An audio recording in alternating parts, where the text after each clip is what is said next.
Cake খেয়ে যদি আমার ভালো লাগে তাহলেই কিন্তু আমি বাকি টাকাটা পে করব। নমস্কার, আমি রুষা, গোকুলপুর কাটাগঞ্জ কাঁচরাপাড়া থেকে আমি একটা ছোট্ট হোম বেকারি চালাই।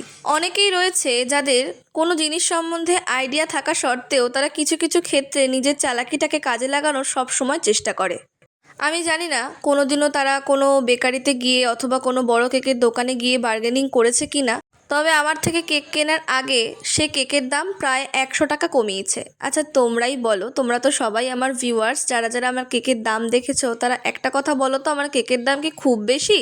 এবার যদি বলো যে অ্যাফোর্ড করতে পারছে না, তাহলে বলবো যে একদমই না, তার অ্যাফোর্ড করার মতো সামর্থ্য ছিল বলেই সে আমার কাছে কেকটা অর্ডার দিতে এসেছে।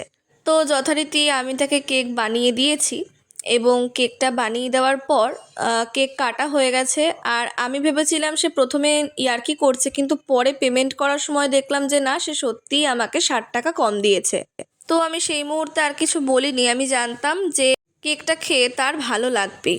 তো প্রায় 10টা নাগাদ আমি তাকে ফোন করি, যেহেতু সন্ধ্যাবেলা সেলিব্রেশন হওয়ার কথা ছিল। ফোন করে বলি যে দাদা, কেকটা কি ভালো লেগেছে? তখন সে পাশ থেকে আরেকজনকে জিজ্ঞাসা করে এবং যথারীতি সেখান থেকে উত্তর আসে যে হ্যাঁ, ভালো লেগেছে। তারপরে সে আমাকে 30 টাকা পে করে।